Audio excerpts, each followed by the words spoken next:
Hello everyone. In this video tutorial, we will guide you on how to enable the Facebook Marketplace on iPhone. Here's how you can do it. Open the Facebook app on your iPhone. Tap on the three horizontal lines, menu icon, at the bottom right corner of the screen. If you don't see Marketplace, it might not be available in your region, or your account might not have access yet. But don't worry. Here's how you can troubleshoot that. Ensure your Facebook app is updated to the latest version. Go to the App Store, search for Facebook, and tap Update if available. Check your age settings. Facebook Marketplace is only available to users aged 18 and above.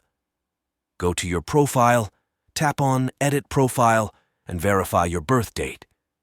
If you still don't see Marketplace, try logging out and logging back in. Go to the menu, scroll down, and tap Log Out. Then log back in with your credentials. If none of these steps work, Facebook Marketplace might not be available in your country or on your account type. You can contact Facebook support for more information. And there you have it. By using this method, you can enable the Facebook Marketplace on iPhone. If you find this video helpful, don't forget to subscribe to our channel for more tutorials.